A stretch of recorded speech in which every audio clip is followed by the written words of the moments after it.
বর্তমান প্রজন্মের কাছে একটি পরিচিত করার জন্য আমাদের উদ্যোগ প্রয়াস। রঙ্গবাড়ি পিঠার নাম ভুলে গিয়েছে বর্তমান প্রজন্ম।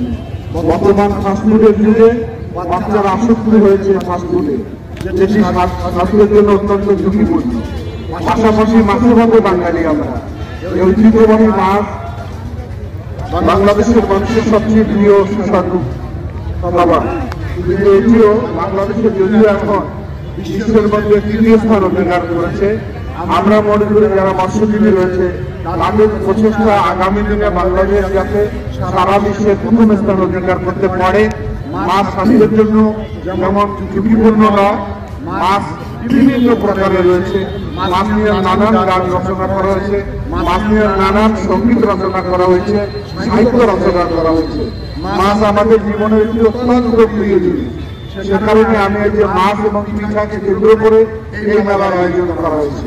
এই মেলার পাশাপাশি অন্য অনেক সাংস্কৃতিক অঙ্গনে অনেক প্রদর্শনী এখানে হবে, বিশেষ করে জারি গান, পালা গান, সুশান গান, হাওড়িয়া গান, যেগুলো আমাদের জীবন থেকে হারিয়ে গেছে, সেটি আমরা এখানে জনগণের সামনে প্রচারিত করার চেষ্টা করব।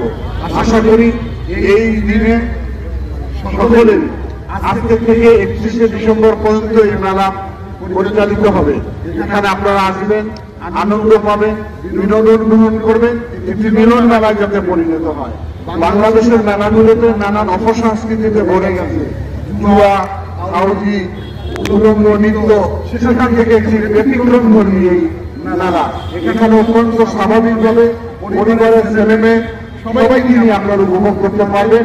এখানে কোনো অশ্লীলতা নেই, এটা অত্যন্ত স্বাভাবিক জীবনের একটি অংশ।